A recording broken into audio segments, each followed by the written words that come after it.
Bismillahirrahmanirrahim. Assalamualaikum warahmatullahi wabarakatuh.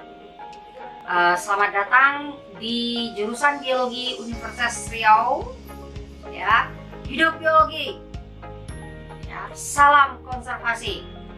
Ya, hari ini pada acara PKKMB ini saya akan menceritakan kepada Ananda semua terkait bagaimana strategi sukses di kampus.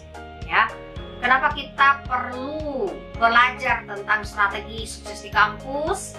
Karena seringkali kita menemukan banyak kawan-kawan yang berprestasi di tingkat SMA, akan tetapi sewaktu dia kuliah, ya, semua prestasinya seolah-olah tertutupi, hilang, bahkan tidak ada bekas sama sekali.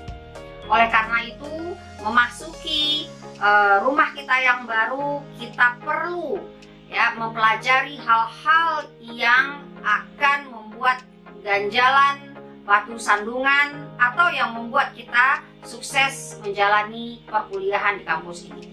Baik, tidak perlu memperpanjang kalimat, saya mulai cerita kita tentang strategi sukses di kampus. Kampus merupakan tempat yang diimpikan oleh banyak orang ya untuk belajar. Ya, Anda adalah orang-orang yang beruntung yang bisa menikmati pendidikan di kampus, di mana di sana kalian akan berjumpa dengan orang-orang yang namanya dosen, ya, guru-guru yang telah memiliki kepakaran di bidangnya masing-masing dengan pendidikan yang sudah optimal seperti doktor, master, dan lain sebagainya. Demikian juga kalian juga akan berjumpa dengan kawan-kawan dari berbagai daerah dengan berbagai karakter, ya, dengan kakak-kakak senior dengan berbagai karakter yang kesemuanya itu menentukan ya ikut andil dalam kesuksesan Anda di kampus ini. Kampus merupakan tempat belajar di mana tempat ini menentukan ya masa depan Anda. Maka saya bisa mengatakan bahwa ya kuliah di kampus, belajar di kampus yang hanya memakan waktu 4-5 tahun itu akan memberikan andil dan menjadi titik kritis dalam kehidupan Anda. Ya, bagaimana strategi sukses di kampus? Mari kita ikuti perkuliahan kita pagi ini. Ketika kita memasuki sebuah universitas, maka pertanyaan yang mendasar yang harus kita jawab adalah apa alasan Anda kuliah? Ya, apakah alasan Anda kuliah untuk menyenangkan orang tua? Atau alasan Anda bisa cari uang? Atau bisa cari jodoh? Ya, bisa saja ya, atau alasan Anda datang ke universitas ini adalah untuk hanya sekedar mengisi waktu ya daripada tidur di rumah. Ya, karena hal yang mendasar ini menjadi pijakan ketika kita melangkah. Ya, apakah hanya untuk menyenangkan orang tua? Ya, ketika Anda kuliah hanya untuk menyenangkan orang tua, maka ketika itu Anda menemukan permasalahan seperti membuat laporan, capek, maka Anda akan sibuk menyalahkan orang tua. Kalaulah karena bukan orang tua saya tidak akan capek. Ya, atau biar bisa cari uang banyak. Ya, ketika Anda menjadi guru, ya, uangnya nggak banyak, maka Anda langsung menyesal. Kenapa harus kuliah kalau begini? Ya, atau hanya sekedar mendapat cuci-cuci mata, mudah-mudahan dapat jodoh ganteng atau cantik. Ya, ingat loh, yang ganteng itu repot diurusnya, yang cantik itu mahal biaya perawatannya. Ya, tujuan-tujuan yang kalian buat itu adalah tujuan-tujuan yang tidak mendasar ketika Anda memulai perkuliahan. Atau kuliah hanya untuk mengisi waktu luang daripada tidur di rumah. Ketika 4 hal hal ini yang menjadi dasar Anda kuliah, maka dijamin ya, hasil yang Anda peroleh tidak akan maksimal dan tidak akan berguna. Oleh karena itu, marilah kita mulai dari langkah pertama ini, ubah mindset kita, tujuan kita untuk kuliah ini. Ya. Apakah hanya untuk dapat ijazah? Ya, kalian pergi saja beli ijazah, ya, bayar sekian dapat ijazah. Apakah itu? Apakah hanya untuk naik pangkat, dengan dapat ijazah lalu naik pangkat? Ya, atau untuk gaji yang berlipat-lipat? Ya, kesemuanya itu adalah bukan tujuan daripada kuliah di universitas. Ya. Jadi kasihan juga ya, kalau hanya untuk ijazah, hanya untuk naik pangkat, kita bercapek-capek, berletih-letih dan lain sebagainya, ya, itu menurut saya adalah hal yang sangat merugikan.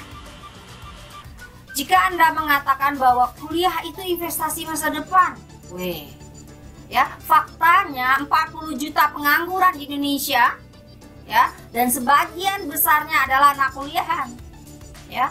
Keluhan umum tentang lulusan perguruan tinggi, ya, itu macam-macam. Tidak siap pakai, mereka sudah bergelar tapi tidak mau bekerja, macam-macam, ya.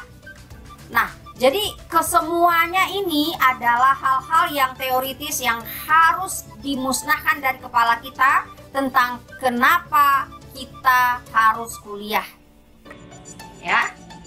Nah, di sini terlihat bahwa pada perkuliahan ini, pada kampus, ya, Menara Gading ini, ya, kita dituntut untuk memperbaiki knowledge, skill. Yang kita inginkan adalah the winning characteristic. Apa itu? Ya,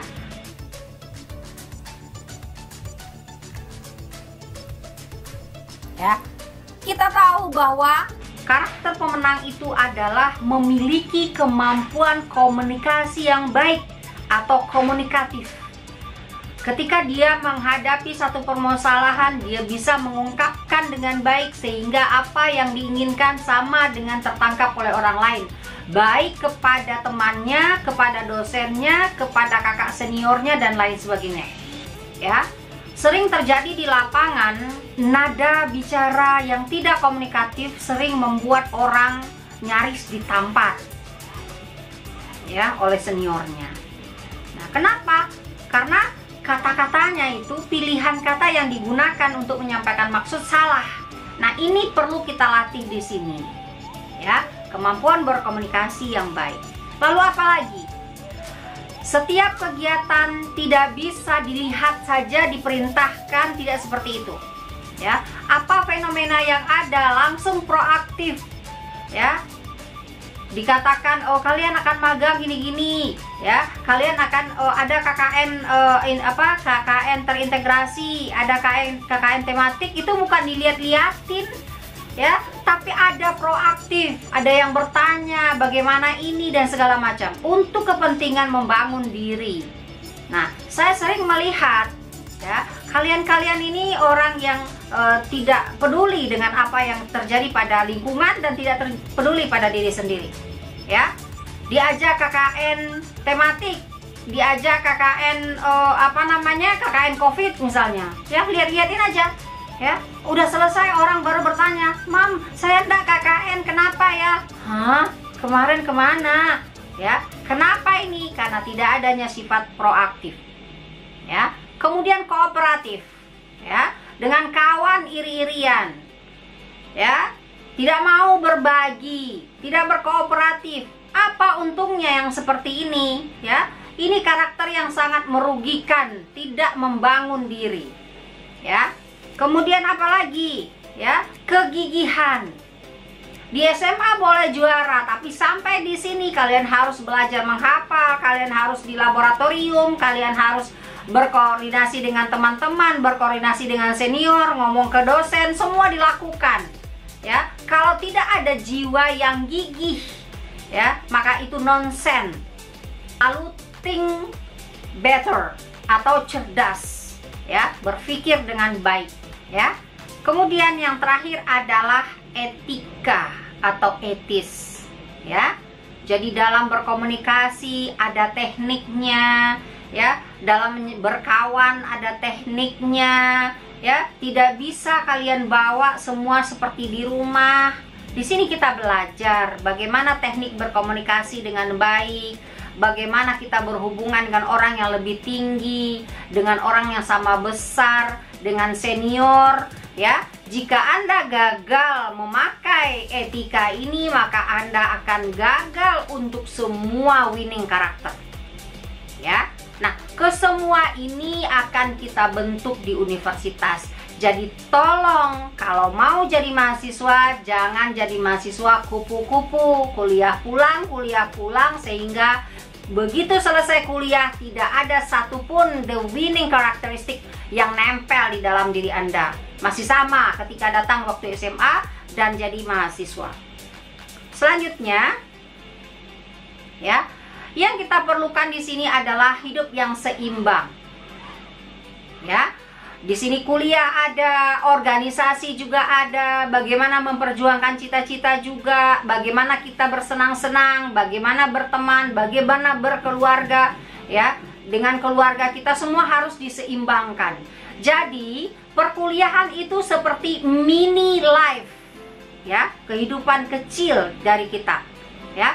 Tidak bisa misalnya kuliah toh tanpa memikirkan bagaimana berorganisasi, karena Anda tahu bahwa organisasi itu adalah untuk mendidik soft skill, kepemimpinan, kerjasama, networking, dan segala macam, ya. Dapat IP 3,9 tapi cupu, nggak bisa ngomong, ya. Dapat IP 2,6 tapi ketua Himabio juga nggak bisa dipakai. Jadi semuanya Anda harus bisa, ya. Nggak bisa juga stres-stres, maka kita perlu fun, ya, perlu berkawan, ya, perlu pulang kampung dan segala macam. Jadi keseimbangan ini yang harus kita kondisikan pada diri kita sebagai mahasiswa baru. Nah, lalu apa bedanya sekolah dengan kuliah? Ya, pada sekolah tanggung jawab yang lebih besar itu adanya pada guru dan orang tua, ya. Pada kuliah yang lebih besar adalah tanggung jawab pada diri sendiri, ya. Kemudian pada sekolah, ya, pada sekolah itu ujiannya ya pada semester, mid semester. Tapi kalau di kuliah macam-macam namanya. Ada kuis, ya, ada ujian sebelum praktikum itu respon namanya, ya, ada mid, ya, ada UAS, ya, itu masing-masing ada UAS, itu bukan Abdul Somad, ya, ini ujian akhir semester dan banyak lagi, ya. Kemudian nilai yang kita dapatkan itu dalam bentuk ABC, bukan 87, 85, bukan, ya. ABC ini memiliki rank sendiri. Oke, selanjutnya bedanya adalah tugas yang tidak selalu diperiksa, ya, dengan teliti, ya. Jadi kalian tetap harus buat tugas, ya, tapi nggak selalu diperiksa. Nah, jangan pula kalian tidak buat, karena pas pula diperiksa kalian kecolongan, ya. Jadi jangan berkecil hati dalam hal ini, ya. Selanjutnya adalah, ya, musuh yang paling utama bagi kita pada perkuliahan ini adalah malas. Karena berbeda dengan kita di sekolah, di mana di sekolah kita diatur oleh guru, jam masuknya sudah pas, PR-nya ada, ya, diikuti bagaimana dan segala macam. Nah, di universitas 50% kita diatur oleh diri kita sendiri. Nah, akibatnya kita sering menunda-nunda, ya. Jadi yang harusnya misalnya tugasnya untuk minggu depan, hari ini kita punya waktu lalu kita tunda, nanti aja lah malam Selasa, gitu, ya. Padahal malam Selasa kita juga dapat tugas dari dosen pada hari Jumat atau hari Senin, kalian harus kuis, tabrakan. Maka akibatnya adalah salah satu pasti tidak bisa dikerjakan. Akibat apa ini? Akibat menunda-nunda, ya. Kemudian banyak juga kita sering mendahulukan hal-hal yang tidak penting. Dalam hal ini kita perlu memikirkan strategi, ya. Ketika dia ujian dahulukan, ya. Bagaimana laporan buat jauh-jauh hari, ya. Maka buatlah skala prioritas agar kalian tidak keteteran. Lalu bagaimana strategi kita, ya? Yang pertama adalah milikilah sasaran, milikilah apa yang akan kita tuju, ya. Namun dalam memiliki sasaran ini kita harus melakukan satu, harus realistis, ya. Jangan ke bawah, jangan di atas, tapi tengah, realistis. Misal, ya, gampang itu ujiannya, gitu ya. Padahal belum menghafal, kayaknya nggak realistis nih, ya. Oh, nanti target saya nilainya A deh, tapi nggak ada belajar. Bagaimana ceritanya itu, ya? Jadi nggak bisa seperti itu, ya. Kemudian dia harus terukur, ya. Kalau saya belajar 1 kali, kira-kira saya bisa menyerapnya sekitar 25%. Tapi kalau saya belajar 3 kali, baru 75%. Ya, kalau kita belajar sekitar 5 kali, mungkin baru 90%, belum tentu 100%. Nah, itu keterukurannya. Kemudian, ya, kita fokus kepada hal yang spesifik, karena tidak mungkin kita menjadi pakar segalanya. Dan ingat satu hal, kalian harus fleksibel. Artinya apa? Kalau terjadi perubahan jadwal, kalian tidak kagok, ya. Punya plan A, plan B, plan C. Ya, seandainya plan ini nggak jalan, maka plan ini yang jalan. Sehingga plan ini nggak jalan, maka plan ini yang jalan. Ya, ini sangat diperlukan oleh kalian yang sedang kuliah. Bahkan ketika kalian menjadi orang lapangan, itu plan A, plan B, plan C itu sangat penting. Ya, sebagai salah satu contoh kasus, ya, ketika kita turun ke lapangan, kita memikirkan bahwa di lapangan itu asik-asik aja, panas, nggak ada hujan sama sekali. Sebagai orang lapangan, kita harus menyiapkan mantel hujan dan segala macam, ya. Sehingga di lapangan juga kita harus menyiapkan plan A, plan B, plan C. Seandainya hujan, bagaimana tim? Seandainya hujan, bagaimana tenda? Seandainya hujan, bagaimana kita makan dan segala macam. Maka kita harus mampu membuat perencanaan sehingga kita bisa, ya, fleksibel karena ada pilihan-pilihan dalam rencana kita. Ya. Kemudian yang juga paling penting adalah kemampuan memotivasi diri, ya.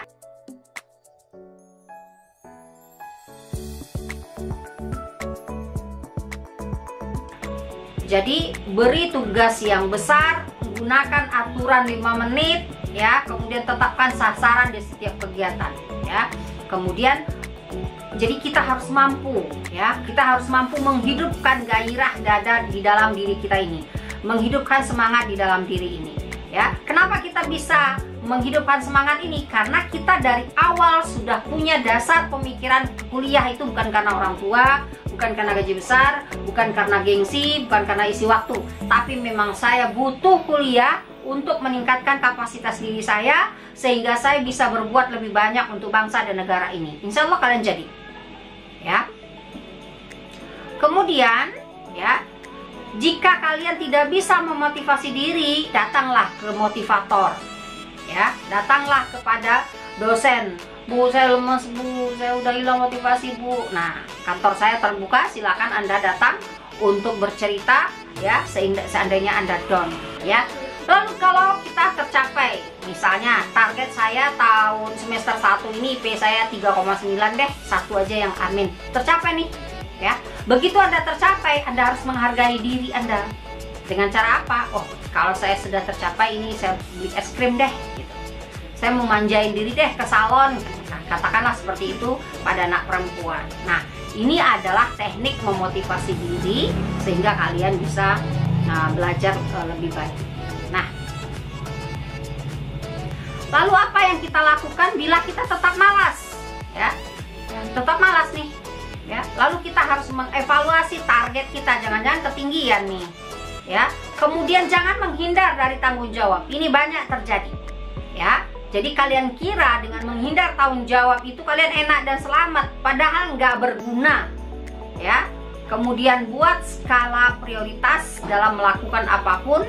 Kemudian berpegang pada jadwal. Maka sering saya mengatakan kepada mahasiswa baru, tolong buat time schedule. ya, daily activity untuk mengontrol ya kegiatan harian Anda sehingga 24 jam itu berguna, bukan digunakan untuk memegang HP, menghabiskan untuk tidur dan lain sebagainya. Ya, jadi itu yang harus kita lakukan bila kita tetap malas juga. Nah, ini permasalahan. Saya merasa salah jurusan. Ya, akibatnya apa? Ya, saya pengennya masuk di sekolah hukum. Ya, lalu terjerembab ke biologi. Ya, ingat satu hal. Ya, ingat satu hal. Tidak ada yang terjadi di muka bumi ini kecuali izin Allah. Jadi merasa salah jurusan, ini satu permasalahan yang cukup mendasar yang terjadi di biologi di seluruh Indonesia. Karena ya hampir semua anak IPA pengennya kedokteran. Ya, padahal kalau semua yang jadi dokter, siapa yang jadi pasien? Ya enggak? Ya. Kedokteran memerlukan karakteristik tidak hanya cair otaknya, pintar otaknya, tapi memiliki mental yang cocok untuk kedokteran. Apa itu mental yang cocok kedokteran? Ya, tidak nervous, tidak ceroboh, ya, orangnya teliti, orangnya tegaan, ya. Karena kalau dia tidak tegaan, tidak bisa dia sobek perut orang. Ya. Nah, tanyakan kepada diri Anda, apakah Anda punya karakter itu? Ya. Nah, padahal ya, walaupun Anda masuk di jurusan biologi, ya, Anda inginnya dulu hukum. Ya. Kenapa tidak Anda ambil nanti hukum lingkungan setelah ini, setelah mengetahui biologi dengan baik? Ya kan? Nanti ambil S2-nya. Ya. Jadi tolong dulu berdamai dengan diri sendiri agar kalian bisa menikmati jurusan ini. Sebenarnya oke-oke aja kalian ambil pindah dari sini.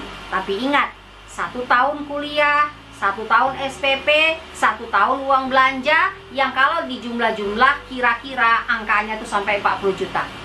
1 tahun ya yang Anda sia-siakan. Lalu kemampuan Anda di tahun 1, tahun kedua itu berbeda. Ya, orang yang kuliah pada awal sekolahnya itu dia lebih punya energi baik. Ya, sementara jika dia kuliah itu udah tahun kedua, kemampuan bersaingnya juga rendah. Ingat itu, saingan Anda adalah orang baru.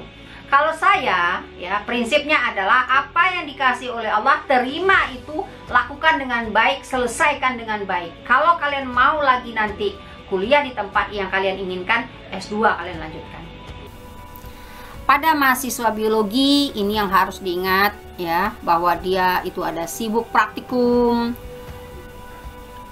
bikin laporan, ya, azab dengan nama-nama Latin. Bakteri yang kecil aja diperhatiin, apalagi kamu gitu ya. Kemudian ada cinta alam, peduli lingkungan, lupa cinta diri. Kemudian ada Just Lab merupakan kostum wajib, mau gagah-gagah nggak bisa. Biasanya sabar nungguin fungi tumbuh ya. Praktikum itu adalah makhluk asing yang menjadi makanan kita sehari-hari. Nah, itu adalah ciri khas daripada mahasiswa biologi. Lalu bagaimana manajemen waktu? Ya. Semua kita diberi oleh Allah waktu 24 jam. 168 jam sehari, seminggu 672 dan seterusnya. Tapi kenapa itu berbeda? Ya, karena kita memiliki disiplin dan fokus yang berbeda. Ya. Sebagai mahasiswa biologi, kita harus mampu membedakan yang mendesak dan penting, yang tidak mendesak namun penting, yang mendesak tapi tak penting, yang tidak mendesak dan tidak penting. Ya, kita harus mengklasifikasi ini. Misalnya yang mendesak dan penting, ujian besok, teman sakit parah, PR harus selesai hari ini. Nah, itu mendesak dan penting. Kalau mendesak tapi tak penting, telepon yang tak penting dipaksa jalan-jalan dengan teman, itu nggak penting. Ya, main game, tidak mendesak dan tidak penting, tapi kalian menghabiskan banyak waktu untuk ini. Nah, ini masalahnya ya. Jadi bedanya kita yang mampu mengklasifikasi waktu berdasarkan penting tidak penting inilah yang menyebabkan 24 jam yang Anda miliki berbeda dengan 24 jam orang sukses miliki. Ya, karena tidak memiliki skala prioritas. Ya. Nah, di sini ada ya, suka menunda, ya, yes man, pandai menentukan prioritas, cenderung pemalas. Itu karakter orang, ya. Nah, lalu bagaimana strategi menyusun jadwal? Ya, buat daftar kegiatan atau time schedule, ya, daily activity, buat skala prioritas, perkirakan kebutuhan waktu, alokasikan waktu, dan cek evaluasi lagi, ya, ini terlaksana atau tidak. Kemudian bagaimana caranya mengoptimasi waktu? Ya, yang pertama adalah manfaatkan selalu waktu menunggu, ya. Jangan sekedar ikut-ikutan teman, ya. Jangan menunda, ya. Utamakan yang utama, ya. Itu adalah trik atau teknik dalam optimasi waktu. Ya, yang kita lihat ini biasanya yang kita lihat dan kita dengar bagaimana dosen berbicara di kampus. Ya, bagaimana dosen berbicara di depan kelas, kalian lihat mimiknya, kalian lihat dan dengar apa yang dikatakannya. Namun, ya, ada kalanya juga kalian harus melakukan sesuatu, ya, misalnya adalah kegiatan-kegiatan di laboratorium.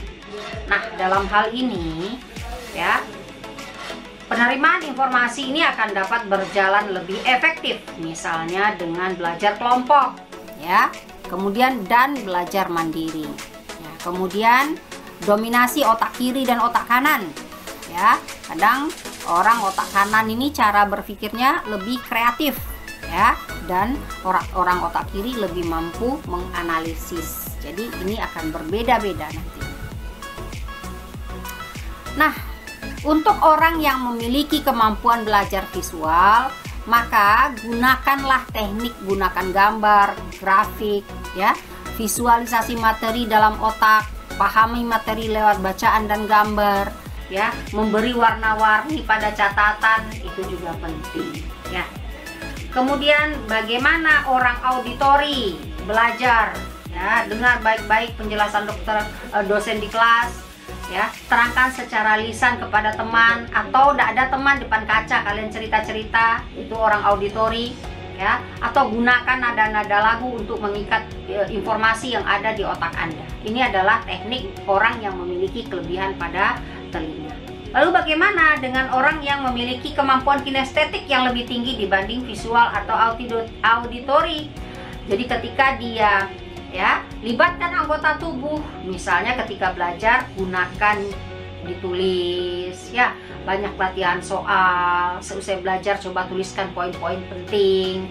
Nah, itu yang dilakukan oleh orang kinestetik. Nah, tolong identifikasi diri Anda yang mana yang paling tepat. Nah, untuk strategi belajar otak kiri, pelajari dulu prinsip-prinsip dasar, ya. Untuk tahu kita otak kiri atau kanan bagaimana, ya, coba Anda temukan tangan, ya. Nih, mana yang di atas, ya. Kalau yang ini kiri di atas, maka yang dominan adalah otak kanan, karena ini bersilang, ya. Nih, otak kanan nih yang dominan. Sedangkan jika kanan yang di atas, maka otak kiri yang dominan. Jika otak kiri yang dominan, nih, ya, coba lihat nih, ya. Nah, ini yang mana yang di atas? Ini yang di atas yang kiri, berarti otak kanan yang dominan, ya. Jika otak kiri yang dominan, maka kalian step belajarnya adalah pelajari dahulu prinsip-prinsip dasar, ya. Lihat keterkaitan antar prinsip itu, pelajari secara berurutan, tandai bagian yang tidak dimengerti lalu lanjutkan, ya. Itu step-step yang dilakukan oleh orang otak kiri. Lalu bagaimana step yang dilakukan oleh orang otak kanan? Ya. Orang otak kanan dia biasanya melihat gambaran global terlebih dahulu, ya. kemudian dia buat peta di dalam kepalanya, ya. Bagi waktu belajar menjadi sesi-sesi kecil, ya. Buat daftar hal-hal yang perlu dipelajari, ya. Jadi yang umum dulu, buat petanya kemana kita harus pergi, kemudian buat belajar dalam sesi kecil, buat daftar yang harus dipelajari. Kemudian strategi belajar berkelompok, ya. Pilih teman belajar yang cocok, ya, tapi jangan terlalu cocok juga, terakhir pacaran pula, ya enggak. Kemudian tanya jalan pengerjaannya, bukan sekedar jawabannya, ya. Saling bandingkan catatan dan rutinkan belajar bersama, ya. Itu kunci dalam belajar berkelompok. Lalu kalau strategi belajar mandiri gimana? Ya, perbanyak bacaan, latihan soal, pilih tempat belajar yang enak, tenang. Ya, setelah memahami materi, diskusikan dengan orang lain. Jadi jangan Anda merasa bisa sendiri, tapi begitu ujian nilainya jeblok. Kenapa? Karena Anda tidak menggunakan pembanding dengan kawan-kawan lainnya. Ya. Nah, jangan membaca di tempat tidur, karena yang namanya membaca di tempat tidur itu sama dengan tidur. Jadi nggak ada apa-apa, ya. Jadi nggak ada itu cerita belajar sambil tidur, karena belajar itu tidak menarik. Yang paling menarik adalah tidur, maka yang menang adalah tidur. Dan ya, untuk mata juga tidak sehat, ya. Bagi yang bermata minus, tambah naik minusnya gara-gara belajar di tempat tidur. Kemudian yang tak biasa terjadi di dalam kelas adalah, ya, biasanya sekedar mengisi absensi, ya, belajarnya setengah hati aja, ya. Nah, ini yang biasa terjadi dalam kelas. Tolong Anda sadari bahwa Anda ke kampus ini dibiayai oleh orang tua Anda, ya, adalah hutang bagi anak cucu Anda, hutang bagi masa depan Anda. Jadi tolong jangan disia-siakan. Kemudian strategi menyimak aktif, jaga kontak mata, ya, aktif di kelas, ya, fokus, selektif dalam mencatat, ya, singkirkan ketidaksukaan pribadi, ya. Misalnya kamu nggak suka dosen yang bajunya ungu misalnya, ya, jadi itu nggak penting banget tuh, gitu, ya. Terserah dia mau pakai baju ungu, bawa baju apa, ya, asal jangan baju yang bau, yang merusak konsentrasi Anda, yang nggak masalah, ya. Yang penting adalah Anda tidak perlu terganggu dengan hal-hal yang sifatnya pribadi seperti itu, ya. Nah, sedikit cerita tentang aktif di kelas. Seringkali kita para dosen melihat anak-anak yang aktif di kelas dan sering melakukan penambahan nilai atau bonus bagi yang aktif. Ya, jadi sangat rugi bagi orang-orang yang merasa dirinya pintar, duduk di belakang lalu diam-diam saja, ya. Nah, malah kalau Anda sempat bernilai tinggi, orang Anda tanya, jangan-jangan nyontek nih, gitu ya. Nah, jadi kalian harus mempelajari bagaimana kita disukai oleh orang, bukan hanya disukai oleh pacar. Lalu strategi mencatat, catatlah yang penting-penting saja. Buat catatan dengan gaya mind map atau split page, ya. Kemudian Anda misalnya, ya, tipe-tipe memori yang berbeda itu memiliki gaya catatan yang berbeda. Misalnya Anda kasih tanda, kasih merah, kasih tanda-tanda, bisa memancing atau menjadi trigger pengingat bagi Anda. Kemudian menurut penelitian, rata-rata manusia itu belajar kalau 20%-nya adalah kemampuan mendengar, 30% dari baca, 40% dari melihat, 50% dari bicara, 60% ketika Anda bekerja, dan 90% jika Anda lihat, dengar, katakan, dan kerjakan. Oke, ya, ingatlah yang pantas diingat. Nah, pernah guru saya mengatakan, ya, saya nggak perlu mengingat nama kamu. Ya, katanya seperti itu. Kalau saya ingat nama kamu, nanti otomatis saya lupa, ya, hafalan nama Latin saya. Dia bilang begitu. Saya waktu itu sempat kecil hati juga, ya. masa nama saya nggak patut diingat? Ternyata kebiasaan kita berjumpa ingat dengan sendirinya. Jadi ya, untuk menghemat isi kepala kita ini, untuk terporsir, ingat saja yang perlu-perlu saja, ya, nggak usah diingat yang macam-macam, ya, memenuh-menuhkan isi kepala ini, ya. Kemudian bagaimana karakteristik memori kita?